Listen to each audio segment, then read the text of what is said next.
Ye Yan tetap diam. Tidak menghindar, tidak menangkis, hanya berdiri dengan tenang. Yan Changkun terkejut. Tubuhnya tiba-tiba jatuh dari udara, menghantam tanah dengan keras. Bang! Lantai di bawahnya langsung retak seperti jaring laba-laba. Matanya membelalak, penuh keterkejutan. Baru saja, kekuatan luar biasa menekannya dari langit, seolah-olah seluruh dunia menolak keberadaannya. Namun, Ye Yan sama sekali tidak menggerakkan satu jari pun. Bagaimana mungkin, setelah mencapai peringkat ke-7, seorang pendekar bisa mulai mengolah kesadaran spiritual, mengendalikan elemen dengan pikirannya. Tetapi serangan seperti ini seharusnya memiliki bentuk api, es, batu, sesuatu yang terlihat. Ini tidak terlihat sama sekali, kecuali Yan Changkun menelan ludah. Jangan-jangan dia bukan peringkat 7 tapi peringkat 6. Peringkat 6 adalah tahap di mana seseorang mulai benar-benar menguasai hukum alam. Dengan hukum, serangan bisa menjadi tak terlihat, tak bersuara, tetapi tetap mematikan. Dia merasakan ketakutan merayap naik dari dalam hatinya. Apakah pemuda ini benar-benar seorang ahli peringkat 6? Begitu mudah. Jika dibiarkan, mungkinkah dia mencapai peringkat 3 sebelum usia 30? Namun, Yan Changkun segera menenangkan diri, memasang senyum dan berkata, "Saudara, ini hanya kesalahpahaman. Aku adalah Yan Changkun, murid dari Yan Jiupo, salah satu dari 4 pendekar besar di Daxia. Yang dikenal sebagai Yang Dao." Meskipun terlihat sopan, sebenarnya dia mencoba menggunakan nama gurunya untuk menekan Ye Yan, namun Ye Yan tetap tak tergoyahkan. Dia melangkah maju dengan santai, tatapannya dingin. "Kau ingin menakut-nakutiku dengan peringkat 4?" Boom! Aura Ye Yan melonjak lagi, menguasai seluruh tempat seperti seorang kaisar turun ke dunia. Yan Changkun bergidik. Sebuah ketakutan naluriah menjalar ke seluruh tubuhnya. Namun, dia segera menepisnya dan membentak, "Kau bahkan tak takut pada peringkat 4. Jika saja dia tahu bahwa di hadapannya berdiri seorang kaisar besar dunia, mungkin dia sudah berlutut ketakutan. Ye Yan tidak ingin membuang waktu. Dia langsung melayangkan pukulan, "Kurang ajar!" Yan Changkun berteriak. Namun, dia tidak menangkis. Sebaliknya, dia memilih untuk melarikan diri, tapi kemudian, sesuatu yang mustahil terjadi. Dia seperti terjebak dalam lumpur, bergerak seakan dunia menahannya. Seolah-olah alam semesta sendiri menolaknya. Yan Changkun terkejut. Bahkan gurunya, seorang ahli peringkat 4, tidak memiliki kemampuan seperti ini. Namun, Ye Yan sudah mengayunkan pukulannya lagi. Bang! Tubuh Yan Changkun terpental, darah menyembur dari mulutnya. Hanya satu serangan. Dan organ dalamnya seakan berantakan. "Tidak. Aku salah, aku salah. Tolong ampuni aku." Yan Changkun memohon dengan panik, namun Ye Yan tidak peduli. Satu pukulan lagi meluncur. "Kau terlalu berlebihan. Jangan salahkan aku kalau aku melawan." Yan Changkun meraung. Ye Yan hanya tertawa. "Lucu sekali. Kau yang tadi ingin membunuhku, dan sekarang malah merasa tersakiti?" Tak punya pilihan lain, Yan Changkun mencabut pedangnya, sebilah pisau kecil berkilau putih, tak lebih dari 4 inci, namun penuh dengan energi tajam, sebuah senjata sihir, diberikan langsung oleh gurunya. Senjata ini seharusnya dikembangkan perlahan dengan kesadaran spiritualnya. Tapi sekarang, dia tak punya waktu lagi. "Mati kau!" Yan Changkun menebaskan pisau itu, ceraang, cahaya putih menyilaukan meledak, menembus lapisan kekangan yang menahannya, menerjang lurus ke arah Ye Yan. Ye Yan mengangkat alis. Menarik. Pedang itu ditempa dari Wing Iron, logam peringkat 5. Sayang sekali, hanya digunakan untuk membuat senjata peringkat 7. Tapi tetap saja, itu hanya senjata peringkat 7. Ye Yan mengepalkan tinjunya dan menghadapi serangan itu langsung. Bang! Bang! Bang! Meskipun pedang itu kuat, bagi seorang ahli peringkat 7, peningkatan kekuatan yang diberikan senjata ini terbatas. Sementara itu, Ye Yan sudah berada di level peringkat 6, dalam belasan jurus. Yan Changkun sudah terpojok, ketakutan memenuhi matanya, dia sudah kalah. Yan Changkun kembali putus asa, niat untuk memohon ampun muncul lagi di benaknya. Tapi, tak ada kesempatan. Bang! Tinju Ye Yan menghantam tubuhnya, membuatnya menyemburkan darah. Pandangannya mulai kabur, sambil batuk darah. Yan Changkun berkata dengan suara lemah, "Kau benar-benar ingin membunuhku? Guruku takkan membiarkanmu pergi begitu saja." Ye Yan tetap diam. 3 pukulan lagi mendarat telat. Tubuh Yan Changkun tergeletak di tanah. "Mati, terlalu banyak bicara," kata Ye Yan dengan nada penuh penghinaan. Lin Danyan dan kedua rekannya, Wang Qingsui serta Xiao Urong, hanya bisa melongo. Mereka tidak tahu harus berkata apa. Itu adalah murid Yan Jiupo, seorang pendekar peringkat 4. Ye Yan benar-benar, tanpa ragu-ragu telah menyinggung salah satu eksistensi terkuat di Daxia. Begitu Yan Jiupo mengetahui ini, ia pasti akan memburu Ye Yan ke seluruh penjuru negeri. Ye Yan melirik Lin Danyan dan berkerut kening. "Bukankah kau ingin menjenguk ibumu? Kenapa masih di sini?" Oh. Lin Danyan akhirnya tersadar dan segera bergegas menuju ruang dalam. Ye Yan mengalihkan pandangannya ke arah pelayan tua yang masih terpaku. Dengan satu gerakan pikiran, ia menghapus bagian ingatan sang pelayan tentang Yan Changkun. Jika orang lain ingin melakukan ini, mereka harus berada di peringkat 3 besar. Namun bagi Yan, yang telah menguasai esensi Dao, ini hanyalah hal sepele. Menghapus ingatan seseorang. Itu berada dalam kendalinya, ia membuka kesadarannya. Dalam sekejap, seluruh area dalam radius 100 meter berada di bawah pengawasannya, tak ada yang bisa lolos. Yan Changkun memang datang sendirian, dan itu wajar. Para pendekar peringkat 7 terbiasa bertindak sendiri, namun, berkat kesadarannya yang terbuka, ia melihat sosok seorang wanita tua yang terbaring di ranjang dalam ruangan itu. Ibu Lin Danyan, wanita itu tampak berusia 50 tahunan, tetapi wajahnya sudah layu seperti bunga yang hampir mati. Vitalitasnya hanya tinggal sebatang lilin kecil yang siap padam kapan saja. Ye Yan mengernyit, ia melangkah ke dalam ruang dalam. "Tuan muda." "Tuan muda," teriak pelayan tua, mencoba menghentikannya. "Di dalam ada kaum wanita, Anda tidak boleh masuk sembarangan." Namun, tubuhnya yang renta tak mampu mengejar langkah cepat Ye Yan. Semakin ia berusaha mengejar, semakin jauh tertinggal. Napasnya tersengal-sengal. Di dalam ruangan, seorang pelayan perempuan berdiri menghadang. "Tuan muda, di sini ada keluarga wanita. Tidak pantas bagi Anda untuk masuk." Mendengar suara itu, Lin Danyan menoleh. "Chun Tao, biarkan dia masuk." Wajahnya basah oleh air mata. Seperti bunga pir yang tersiram hujan, kesedihannya justru menambah pesonanya, membangkitkan naluri perlindungan siapapun yang melihatnya. Pelayan itu akhirnya menyingkir dan menundukkan kepala. Ye Yan berjalan mendekati ranjang, diikuti Wang Qingsui dan Xiao Urong yang penasaran. Mereka tidak mengerti mengapa Ye Yan tiba-tiba menerobos masuk ke ruang pribadi keluarga Lin Danyan. Bisakah kau menyelamatkan ibuku? Tanya Lin Danyan dengan penuh harap. Ye Yan memang masih muda, tetapi ia telah menciptakan banyak keajaiban. Ia berharap kali ini Ye Yan bisa melakukannya lagi. Ye Yan menggeleng. Vitalitas ibumu hampir sepenuhnya terkuras. Kecuali dia bisa menerobos ke peringkat 6 dalam waktu singkat, yang akan memperpanjang usianya 200 tahun, atau hanya obat suci yang bisa mempertahankan hidupnya, dua hal yang mustahil. Lin Danyan terdiam, air matanya jatuh tanpa henti. Hatinya hancur, Ye Yan mengulurkan jari dan menunjuk ke arah wanita tua itu. Aku tak bisa menyembuhkannya, tapi aku bisa memberitahumu apa yang telah menggerogoti vitalitasnya. Lin Danyan mengerutkan kening. Bukankah ibunya hanya sakit biasa? Jari Ye Yan menyentuh dahi wanita tua itu. Seketika, tubuh wanita itu memancarkan cahaya, dan dadanya tiba-tiba menegang, seakan ada sesuatu yang hendak keluar dari tubuhnya, masih belum mau keluar, bentak Ye Yan. Aura kesarnya menggetarkan udara, tiba-tiba, tenggorokan wanita tua itu membesar. Kemudian, mulutnya terbuka lebar, dan seekor serangga hitam seukuran kepalan tangan merayap keluar bersama cairan kental. Begitu terkena udara, serangga itu membuka sepasang sayapnya, bersiap kabur. Namun, tak peduli seberapa keras ia mengepakkan sayapnya, ia tetap tak bisa bergerak. Sebuah kekuatan tak terlihat menahannya di tempat. Tubuh wanita tua itu berkedut beberapa kali, lalu diam. Nafasnya berhenti, minyak dalam pelitanya sudah habis. Siksaan ini menjadi pukulan terakhir baginya, Ibu. Lin Danyan menjerit memilukan. Hampir saja ia pingsan, Gu pemakan hidup, kata Yan dengan nada dingin. Sebuah parasit yang menghisap vitalitas inangnya.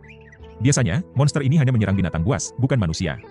Dan jika seorang manusia terinfeksi, mereka akan mati dalam waktu 3 hari. Lin Danyan gemetar. Matanya dipenuhi amarah. Seseorang sengaja menanamnya pada ibuku, Yan mengangguk.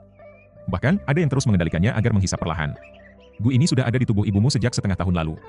Bukankah begitu, Chun Tao? Mendengar itu, tubuh pelayan itu bergetar hebat. Saya tidak tahu apa yang Anda bicarakan. Lin Danyan menatapnya dengan tidak percaya. Chun Tao, kau yang melakukannya. Kenapa? Pelayan itu menggeleng panik. Saya tidak tahu apapun, Ye Yan tersenyum dingin. Ia berjalan mendekat, menyentuh kening Chun Tao.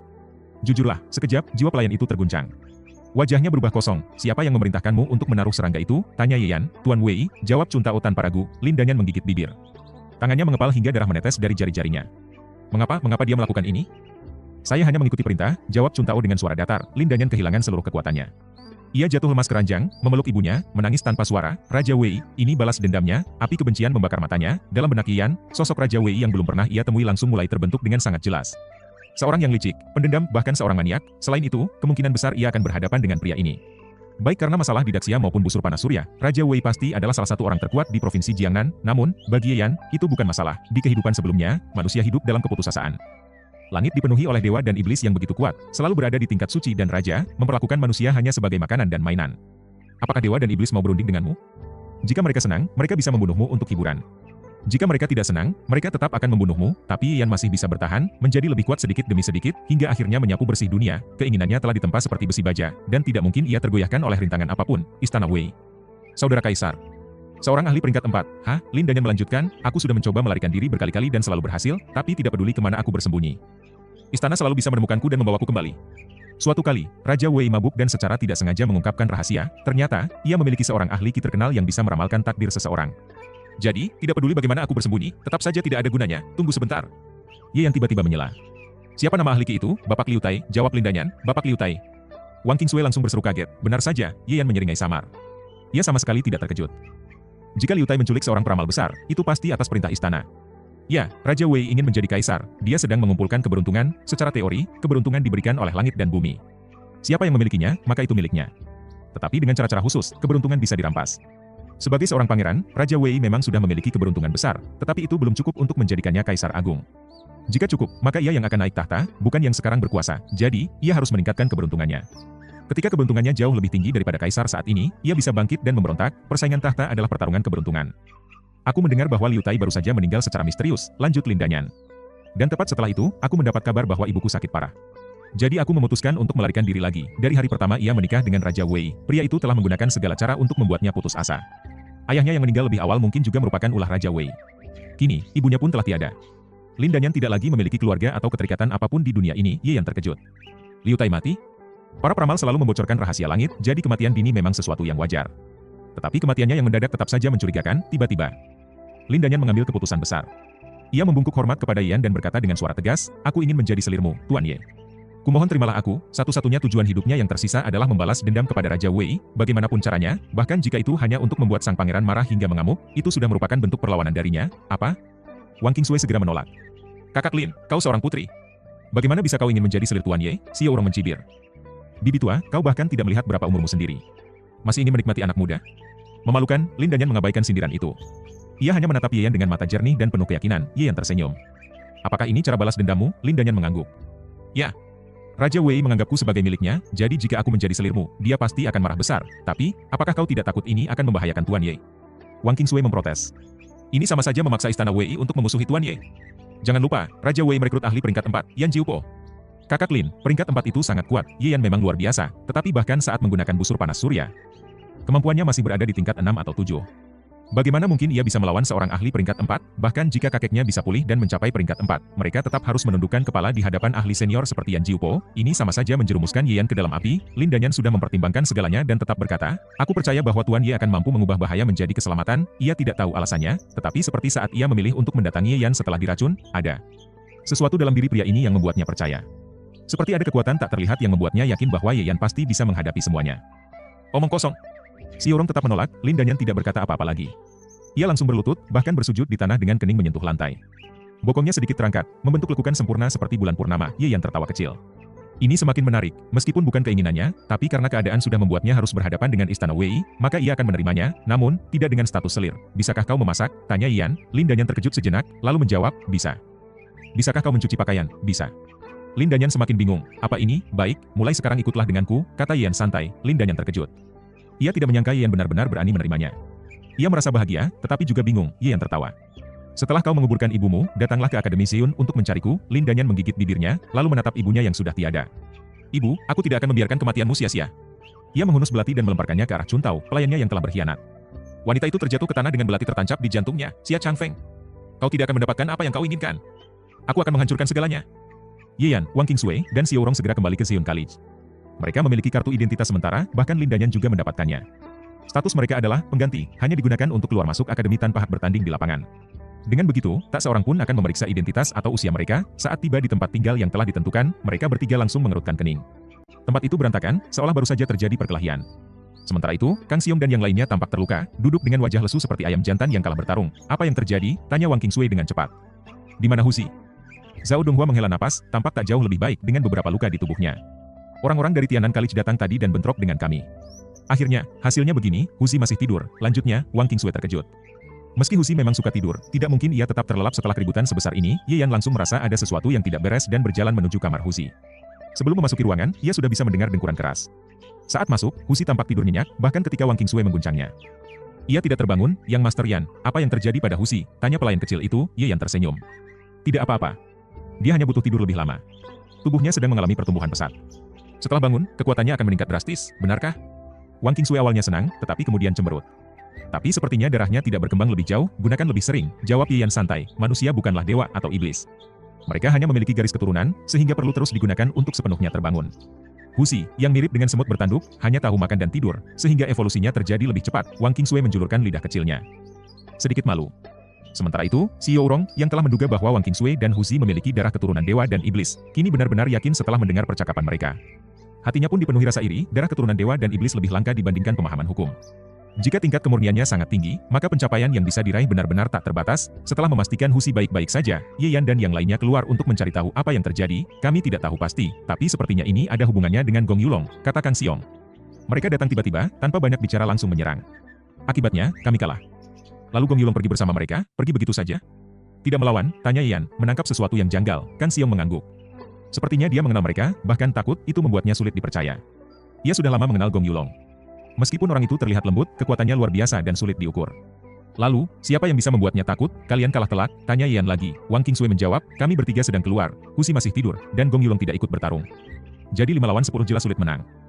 Namun, Kang Xiong tampak ragu. Sebenarnya, hanya ada 3 orang dari Tianan College. Bahkan hanya 2 yang bertarung. Wang Qingsui terkejut. Apa? 5 orang kalian melawan 2 orang mereka dan tetap kalah? Kang Xiong memerah. Aku melawan 1 lawan 1, tapi hanya bertahan 100 jurus sebelum akhirnya dikalahkan. Ye Yan mengangkat alis. Bahkan jika Kang Xiong tidak menggunakan jurus pamungkasnya, dikalahkan dalam 100 jurus menunjukkan bahwa lawannya mungkin memiliki kekuatan lebih dari 70 meridian. Menarik, ayo kita ambil kembali orang kita, kata Ye Yan tanpa ragu. Zhao Donghua tampak terkejut sekaligus bersemangat. Sebagai guru, ia memang tak bisa ikut campur dalam perkelahian antar siswa. Tetapi kejadian ini membuatnya marah dan malu. Ye Yan memang tidak terlalu akrab dengan yang lain, tetapi mereka datang dari akademi yang sama. Karena itu, ia merasa bertanggung jawab untuk melindungi mereka. Semua orang segera bersiap. Mereka tidak puas dikalahkan begitu saja dan ingin menuntut keadilan. Tak lama, mereka sampai di tempat tinggal siswa Tianan College. Seorang pemuda yang sedang jongkok bermain dengan semut melirik mereka dan tetap santai. "Oh, bawa bala bantuan? Masih ingin bertarung, Yan dan yang lainnya dari akademi kami," seru salah satu siswa. "Kalian menyerang tanpa alasan dan menculik teman kami. Harus ada penjelasan." Pemuda itu tetap asyik dengan semutnya. "Penjelasan? Untuk apa? Bos kami ingin bermain dengan kalian, jadi kami datang. Lalu bos ingin membawa seseorang, ya kami bawa.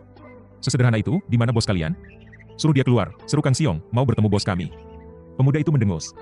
"Kalian tidak pantas," semua orang dari Seiyun College tersulut amarah. Sikap pemuda ini terlalu sombong. Kang Siong maju selangkah. "Apa kau pikir bisa menghentikan kami sendirian?" Pemuda itu akhirnya berdiri. Ia tampak sangat biasa, dengan tubuh sedang dan wajah yang tak mencolok. Namun, saat ia tersenyum, giginya putih dan rapi. "Aku bukan meremehkanmu," katanya santai. "Tapi menurutku, kau tak lebih dari sampah. Itu bukan hanya meremehkan, tapi penghinaan." Semua orang dari Seiyun College semakin marah. Kang Siong mendengus. "Baik, aku ingin melihat seberapa kuat sampah ini." Pemuda itu tetap tersenyum. "Silakan, sampah boleh mulai lebih dulu." Orang-orang dari Seiyun College makin geram. Pemuda ini bahkan menggunakan kata sampah kembali untuk meledek Kang Siong. Kang Siong tak tahan lagi. Dengan langkah berat, ia maju. Seketika, ia melancarkan tendangan cambuk yang kuat. Namun, pemuda itu hanya menepuk kaki Kang Siong dengan telapak tangannya. "Bang, udara bergetar hebat." Pemuda itu lalu meluncur maju dengan serangan balasan. "Kau akan kalah dalam 10 jurus," katanya dengan tawa meremehkan. "Bang! Bang! Bang!" Kang Siong mengerahkan seluruh kekuatannya, tetapi tetap saja ia sepenuhnya ditahan. Pemuda itu tampak biasa saja, tetapi kekuatannya luar biasa. Dengan mudah, ia menguasai pertarungan dan bahkan memiliki keunggulan yang sangat mencolok. Hal ini mengejutkan semua orang. 10 jurus, sepertinya memang mungkin. Dia benar-benar bisa menang dalam 10 jurus. Semua orang terdiam. Kang Siong yang selama ini dianggap sebagai ahli nomor 2 di akademi ternyata tidak mampu bertahan melawan pemuda ini dalam 10 jurus. Tianan College ternyata terlalu kuat. Mereka tidak tahu bahwa kekuatan Kang Siong jauh di atas Lin Chen, dan dia bahkan telah membuka 69 meridian. Jika mereka tahu fakta ini, mereka pasti akan lebih terkejut lagi. Bang, pemuda itu melancarkan serangan lain. Kang Siong terpental jauh, langkahnya terhuyung-huyung, wajahnya pucat pasi seperti kertas, sampah. Pemuda itu menggelengkan kepala, tidak menunjukkan kebanggaan setelah menang, hanya penuh penghinaan. Wajah Kang Siong yang sudah pucat kini berubah merah padam. Dalam satu hari, ia mengalami 2 kekalahan berturut-turut. Saat berada di Jiangnan College, meskipun peringkatnya di bawah Lin Chen, ia selalu meremehkan pria itu. Dalam pikirannya, ia adalah yang terkuat. Namun, 2 kekalahan hari ini menghancurkan kebanggaannya sepenuhnya. Selalu ada langit di atas langit, dan selalu ada orang yang lebih kuat di luar sana. Kini ia sadar bahwa kesombongannya selama ini hanyalah sebuah lelucon. "Pergi." Pemuda itu menghentikan senyumannya yang santai dan mengusir mereka dengan nada meremehkan. Semua orang dari Jiangnan College menatap Ye Yan. Jika sang master tidak turun tangan, mereka hanya bisa pergi dalam keadaan terhina. Ye Yan berjalan maju dan menatap pemuda itu. "Jika kau bisa menahan satu pukulanku, aku akan berbalik dan pergi." Begitu percaya diri, Kang Siong kalah dalam 10 jurus, dan semangat Jiangnan College terpuruk. Namun, dengan satu kalimat dari Ye Yan, kepercayaan mereka kembali. Master ini adalah pria yang membantai keluarga Lin seorang diri. Pemuda itu terkejut sejenak, lalu menunjukkan ekspresi marah. Dikalahkan dengan satu pukulan, bahkan bos mereka pun tidak berani mengklaim hal semacam itu. Namun, ia segera menyadari sesuatu. Ye Yan pasti tahu bahwa dia bukan lawan yang sepadan, jadi ia sengaja mengajukan tantangan satu pukulan agar bisa pergi dengan martabat, tanpa kehilangan muka seperti Kang Siong. "Licik sekali. Tapi jangan harap kau bisa pergi dengan mudah, ayo." Pemuda itu menarik napas dalam-dalam dan mempersiapkan diri sebaik mungkin. Ia sangat marah dan ingin mengalahkan pemuda licik ini dalam 3, tidak, 5 jurus. Namun, Ye Yan tampak santai. Ia mengepalkan tinjunya dan melepaskan satu pukulan. Pukulan itu bagaikan tsunami dan longsoran gunung. Kekuatannya luar biasa. Pemuda itu terkejut. Ia belum pernah melihat pukulan yang begitu dahsyat, seakan-akan bintang di langit bisa jatuh karena serangan ini. Namun, ia bukanlah orang yang lemah. Ia segera menenangkan diri. Momentum hanyalah momentum. Itu tidak berarti kekuatannya benar-benar bisa menghancurkan gunung dan membelah lautan. Ia mengaum dan menangkis dengan kedua telapak tangannya. Hun Yuan Palm. Zhao Donghua berseru kaget. Dia berasal dari Hun Yuan Sek. Faktanya, jumlah akademi di Daxia tidak sebanyak jumlah sekte. Sekte-sekte ini memiliki berbagai ukuran, ada yang beranggotakan belasan orang, ada juga yang hampir 100 orang. Mereka tidak pernah mengajarkan keterampilan mereka kepada orang luar. Hun Yuan Palm adalah keterampilan terkuat dari Hun Yuan Sek, seni bela diri peringkat 5, bahkan di dalam sekte itu sendiri, hanya mereka yang ditunjuk sebagai calon pemimpin berikutnya yang bisa mempelajarinya. Setiap generasi hanya memiliki 2 atau 3 orang yang diberi hak istimewa ini, artinya, pemuda ini adalah salah satu calon penerus Hun Yuan Sek. Hun Yuan Sek adalah kekuatan peringkat 6, Jiangnan Province adalah salah satu provinsi paling makmur di Daxia, tetapi dalam hal seni bela diri, ia termasuk yang terlemah. Bahkan kekuatan peringkat 7 atau 5 sangat langka di sini. Ye Yan memang mampu menghancurkan keluarga Lin yang peringkat 7, tetapi lawannya kali ini berasal dari kekuatan peringkat 6, masih bisakah dia menang? Boom, di tengah kecemasan semua orang, pukulan Ye Yan mengenai pemuda itu. Pemuda itu terdorong mundur 7 langkah sebelum akhirnya stabil. Namun, ekspresinya langsung berubah dan ia terus mundur lagi. Kali ini, ia harus mengambil 10 langkah lagi sebelum benar-benar berhenti. Wajahnya sangat pucat. Ketika semua orang mengira pertarungan sudah selesai, mereka melihat pemuda itu tiba-tiba terduduk dan darah mengalir dari sudut bibirnya. Satu pukulan, kalah. Kang Siong dan yang lainnya sangat bersemangat. Ye Yan mengatakan akan mengalahkannya dengan satu pukulan, dan ia benar-benar menepati janjinya. Itu adalah kemenangan yang luar biasa, betapa kuatnya pria ini sebenarnya. Tak terduga, pemuda itu juga tidak percaya. Ia mencoba berdiri, tetapi baru setengah jalan, ia kembali terduduk dengan darah semakin banyak keluar dari mulutnya. Ia terbatuk dan berkata dengan suara lemah, aku menarik kembali kata-kataku sebelumnya. Orang-orang itu memang sampah, tapi kau tidak. Serius, masih kurang ajar di saat seperti ini, semua orang tak bisa berkata-kata. Sepertinya pria ini bukan sengaja menghina mereka sebelumnya, dia memang benar-benar tidak tahu bagaimana cara berbicara dengan sopan. Saat itu, beberapa orang keluar dari halaman. Yang memimpin adalah seorang wanita berusia sekitar 24 atau 25 tahun, mengenakan pakaian ketat dari kulit hitam yang menonjolkan semua lekuk tubuhnya. Besar, ramping, berlekuk, panjang, wanita ini memiliki tubuh yang menggoda, dengan mata sipit yang tajam, hidung yang tinggi seperti pisau, dan bibir merah menyala. Ia memancarkan daya tarik berbahaya, seperti api yang menarik nengat untuk mendekat. Di sisinya, Gong Yulong berdiri dengan ekspresi seperti tikus melihat kucing. Tidak ada sedikit pun jejak, anggun, dalam dirinya, hanya ketakutan yang menggigil. TSK, TSK, TSK. Kau bisa mengalahkan Siang dalam waktu singkat, kau sangat kuat. Wanita berkulit hitam itu menatap Ye Yan, mengamati dari atas ke bawah tanpa rasa malu sedikit pun. Gong Yulong, cepat kemari. Zhao Donghua buru-buru berseru, namun, Gong Yulong hanya menatap wanita itu dengan ketakutan di matanya. Wanita itu tertawa dan menepuk bahu Gong Yulong. Namaku Juyu. Dia adalah tunanganku, hah? Apa? Semua orang tercengang sebelum akhirnya menunjukkan ekspresi tidak percaya. Gong Yulong ternyata punya tunangan, jangan khawatir, aku akan membiarkannya kembali malam ini, kata Juyu sambil menepuk dadanya dengan penuh keyakinan. Namun, dengan tubuhnya yang begitu menggoda, gerakan itu justru membuat dadanya bergetar, menciptakan pemandangan yang memukau. Ye Yan hanya tertawa kecil dalam hati. Mengikuti bos seperti Juyu, orang-orang di Akademi Tianan pasti bekerja sangat keras. Akankah mereka jatuh sakit karena tekanan ini? Namun, karena ini bukan urusannya, dia tidak ingin repot-repot memikirkannya lebih jauh. Ia tersenyum tipis dan berbalik pergi. Begitu dia pergi, Wang Qingsui dan Xiao Urong segera mengikutinya. Tak lama kemudian, Kang Xiong dan yang lainnya juga bergegas pergi. Tanpa Ye Yan, mereka tahu mereka bukan tandingan kelompok dari Akademi Tianan, jadi mengapa masih bertahan di sana? Sementara itu, Gong Yulong hanya bisa menyaksikan kepergian mereka dengan tatapan putus asa. Kenapa? Masih ingin kabur dariku? Suara Juyu terdengar lembut di telinganya. Tubuh Gong Yulong gemetar hebat, rasa takut jelas tergambar di wajahnya. HMPH, kau pergi begitu saja tanpa pamit 5 tahun lalu. Kenapa? Kau sengaja menghindariku? Juyu mencengkram telinganya dengan erat. Tuan muda dari keluarga Gong yang terhormat, calon kepala keluarga berikutnya, bahkan rela meninggalkan klan hanya demi menghindari pernikahan? Gong Yulong tampak canggung, ia mengangkat tangannya dan berkata, Kak Yu, aku hanya ingin hidup sendiri. Apakah aku tidak cantik? Juyu bertanya dengan nada tajam, cantik. Gong Yulong buru-buru menjawab, apakah aku tidak memiliki bentuk tubuh yang bagus? Bagus. Lalu kenapa kau kabur? Wanita berjaket kulit itu menatapnya dengan garang. Lalu langsung mengangkat tubuhnya dengan mudah. Sepertinya kau butuh sedikit pelajaran. Suara cambukan terdengar bertubi-tubi, para murid Akademi Tianan hanya bisa saling pandang dengan tatapan iri, dicambuk oleh bos sendiri, TSK, TSK, begitu iri. Seperti janjinya, Juyu membiarkan Gong Yulong pergi saat bulan mulai naik ke langit. Namun, saat kembali, tubuhnya penuh luka dan bekas lipstik, dasar. Melihat ekspresi wajahnya yang tampak menderita, semua orang benar-benar ingin menghajarnya, bukankah ini justru keberuntungan? Pamer secara terang-terangan, namun, mereka tak bisa menahan rasa penasaran dan langsung mengerubunginya untuk bertanya, dengan pasrah, Gong Yulong akhirnya mengaku, aku dan Juyu telah bertunangan sejak kecil. Tapi dia tidak hanya kuat, bakatnya dalam seni bela diri juga luar biasa.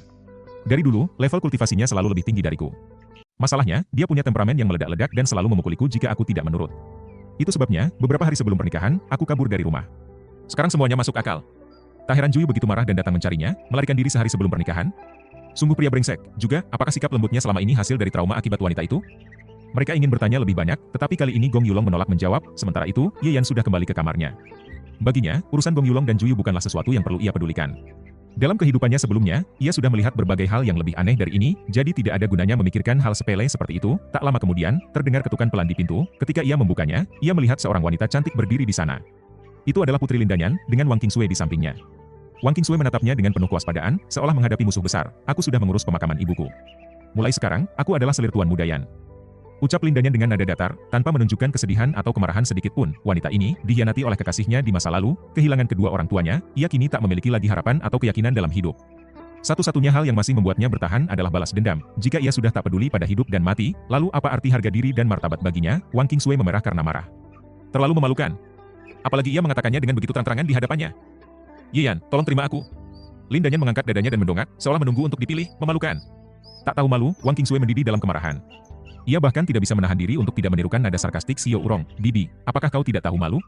Sebelumnya, dia terus memanggil Lindanyan dengan kakak Lin. Tetapi sekarang, karena ia mencoba merebut seorang pria darinya, persahabatan mereka pun seketika runtuh. Ye Yan hanya diam, menyaksikan perseteruan antara kedua wanita itu, namun, Lindanyan tidak peduli. Ia berjalan masuk ke dalam kamar, melepas sepatunya, lalu berbaring di tempat tidur. Tubuhnya yang menggoda menciptakan lekuk yang menggoda mata. Kenapa semua wanita memiliki tubuh yang begitu sempurna? Wang Qingsui melirik dirinya sendiri dan merasa sedikit minder. Ye Yan menghela napas dan berkata, kau bisa tinggal di sini, tapi jangan menyentuh tempat tidurku. Lindanyan menggeleng. Aku masih suci. Jika aku tetap seperti ini, orang yang berpengalaman akan bisa mengetahuinya. Maka dari itu, aku mohon padamu, terimalah aku. Ia kemudian berlutut di atas tempat tidur, memamerkan sosoknya yang menawan, benar-benar tak tahu malu. Wang Qingsui terbakar amarah, tetapi ia juga harus mengakui bahwa Lin Danyan memang memiliki pesona luar biasa, bahkan sebagai sesama wanita, ia pun sedikit terpengaruh. Namun, Ye Yan tiba-tiba melangkah maju, meraih leher Lin Danyan dan berkata, "Kau telah mengotori tempat tidurku." Brak! Sang putri dilempar ke lantai, tidur di ranjang tanpa melepas pakaian. Bahkan anak-anak tahu itu akan membuat kasur menjadi kotor. Apa yang ada di dalam kepala pria ini? Lin Danyan terjatuh dan terkejut.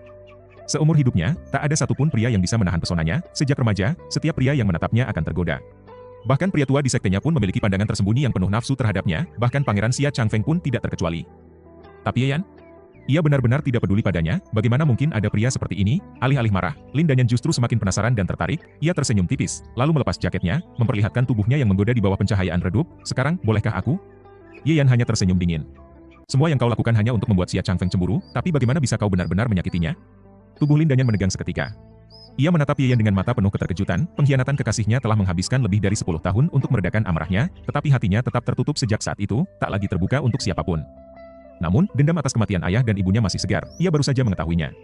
Sebagai seorang anak, bagaimana mungkin ia tidak membalas dendam sebesar ini? Tapi para ahli di Istana Wei seperti awan di langit. Aku hanya berada di tingkat bawaan dan tidak mengalami kemajuan selama lebih dari 10 tahun. Pencapaianku terbatas.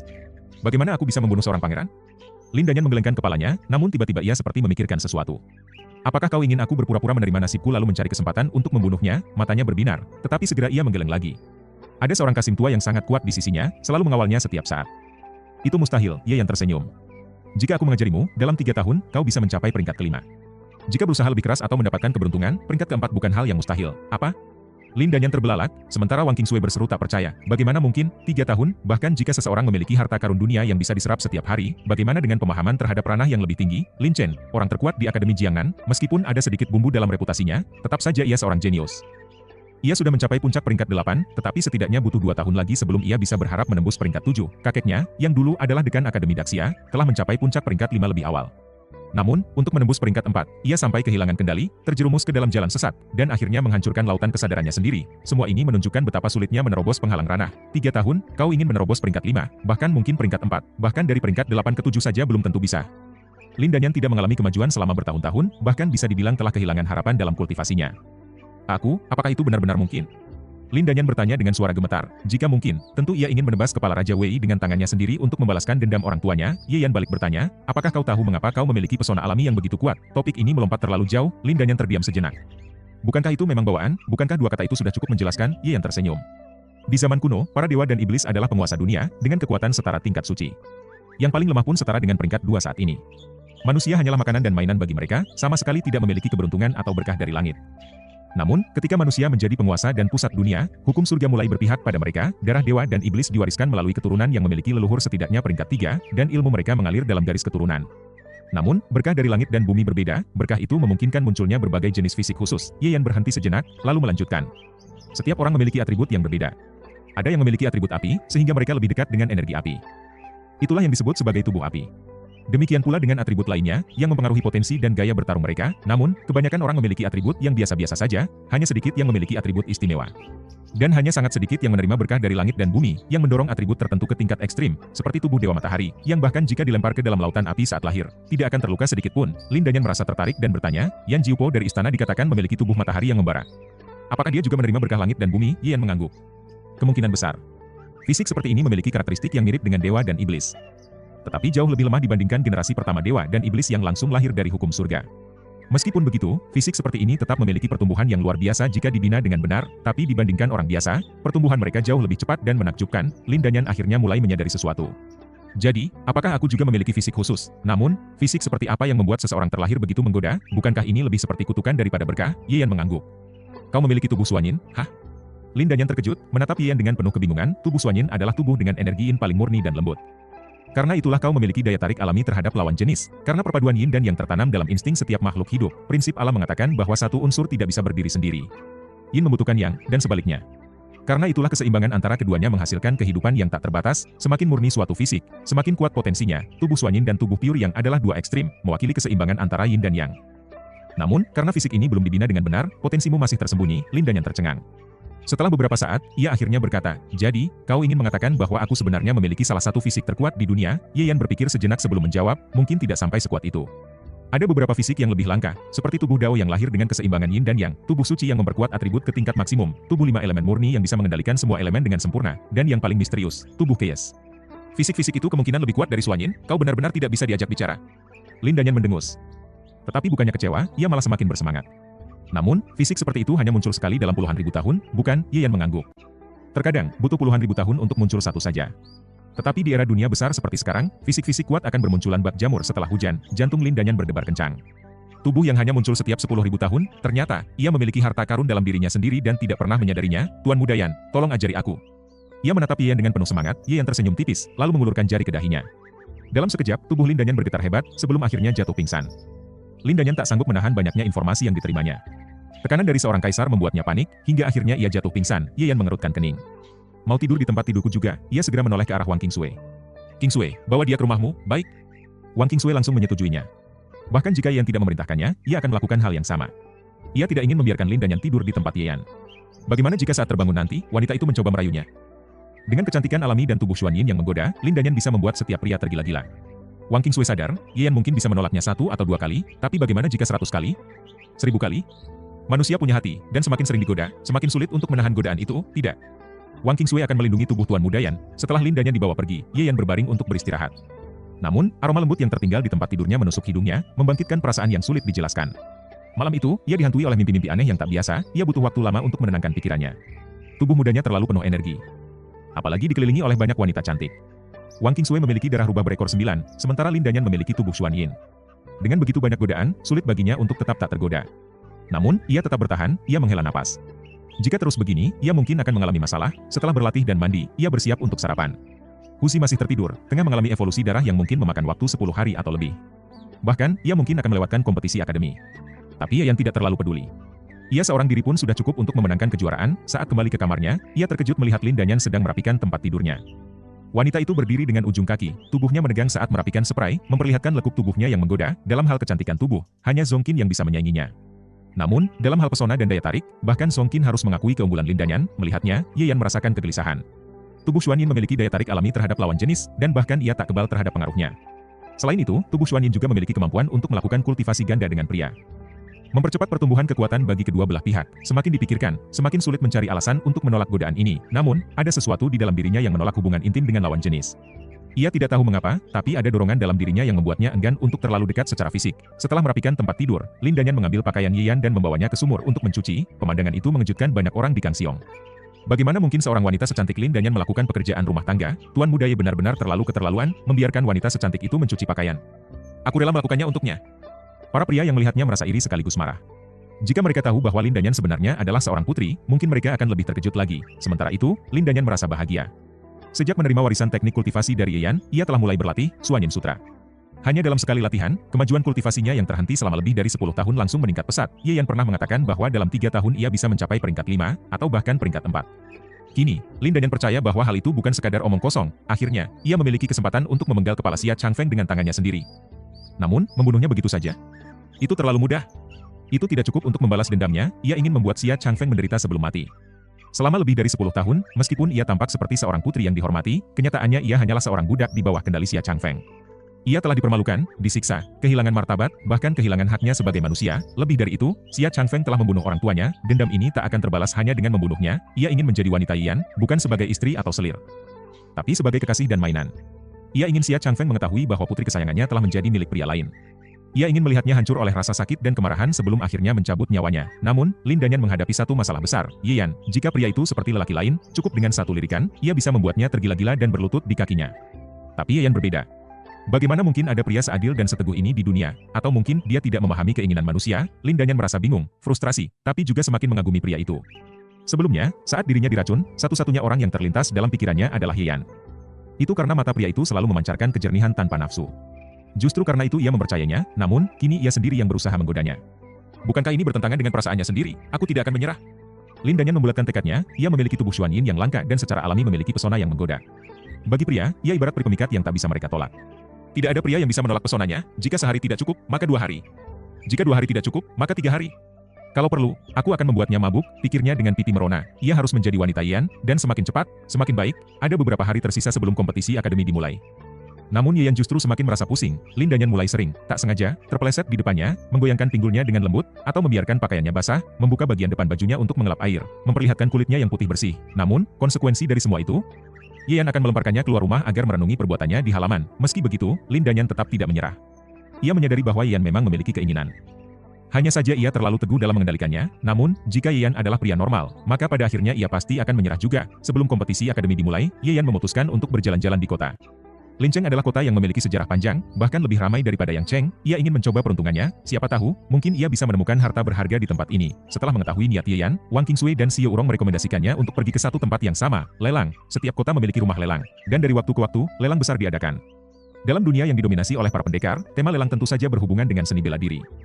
Seperti teknik rahasia, senjata spiritual, bahan langka, serta peta harta karun dari surga dan bumi juga kerap muncul, tetapi keberadaannya sangat langka dan persaingan untuk mendapatkannya sangat ketat. Harganya pun pasti melambung tinggi. Rumah lelang tentu tidak bodoh, jika ada barang berharga seperti itu, mereka pasti akan melakukan promosi besar-besaran. Jadi, kecil kemungkinan seseorang bisa mendapatkan barang istimewa dengan harga murah. Xiao Rong meminta Diao Pavilion di Lincheng untuk mencari tahu informasi lebih lanjut. Baru-baru ini, akan ada lelang di Qingwang Pavilion. Namun, berdasarkan katalog lelang yang tersedia, tampaknya tidak ada harta surgawi atau duniawi yang istimewa. Memang ada kemungkinan tambahan di menit terakhir, tetapi kemungkinannya sangat kecil. Daya tarik utama dari lelang ini adalah sebuah peta robek. Konon, peta itu menggambarkan lokasi tempat seorang ahli tingkat 5 pernah bersembunyi. Jika benar, kemungkinan besar ada teknik kultivasi atau harta peninggalan yang bisa ditemukan di sana. 5 tingkat. Bagi sebagian besar pendekar, tingkat ini adalah sesuatu yang hampir mustahil untuk dicapai. Oleh karena itu, banyak orang yang telah menyiapkan batu spiritual dalam jumlah besar untuk mendapatkan kesempatan ini. Apa itu batu spiritual? Batu spiritual adalah energi dunia yang terkondensasi hingga mengeras dan berbentuk padat. Kandungan energi dalam batu ini sangat tinggi, sehingga jika digunakan dalam kultivasi, dapat meningkatkan efisiensi latihan secara drastis. Namun, batu spiritual tidak sepenuhnya murni. Ada banyak kotoran yang ikut terkandung di dalamnya, sehingga efektivitasnya bisa bervariasi. Berdasarkan tingkat kemurnian, batu spiritual dibagi menjadi 3 jenis, tinggi, menengah, dan rendah. Bahkan batu spiritual tingkat tinggi masih memiliki sekitar 10% kotoran. Jika batu tersebut hanya memiliki 5% kotoran, maka itu bisa disebut sebagai batu spiritual berkualitas unggul. Sedangkan batu spiritual dengan kemurnian 100% hampir tidak pernah ditemukan dan biasanya digunakan untuk menggerakkan formasi besar. Sebagai contoh, Jiangnan Academy memberikan jatah batu spiritual kepada para muridnya sebagai bagian dari sumber daya pelatihan. Setiap murid mendapatkan 2 batu spiritual per bulan, tetapi mereka yang masuk dalam daftar pelatihan khusus bisa mendapatkan hingga 10 batu spiritual per bulan. Ye Yan, Wang Qingsui, dan Hu Zi tentu saja termasuk dalam kategori murid prioritas. Namun, karena mereka baru beberapa hari di akademi, mereka baru menerima 10 batu spiritual. Bahkan jika ditambahkan dengan jatah Xiao Urong, totalnya hanya 40 batu spiritual, semuanya dalam kualitas rendah. Dengan jumlah tersebut, mustahil membeli sesuatu yang benar-benar berharga. Namun, Ye Yan sama sekali tidak tertarik dengan peta robek itu, terlepas dari apakah peta itu lengkap atau tidak, ia tidak merasa butuh teknik atau harta peninggalan dari seorang pendekar tingkat 5. Namun, ketika membolak-balik katalog lelang, ia menemukan sesuatu yang menarik, sebuah logam langka. Dalam deskripsi Qingwang Pavilion, logam itu disebut Sifang Gold dan dikategorikan sebagai logam tingkat 8.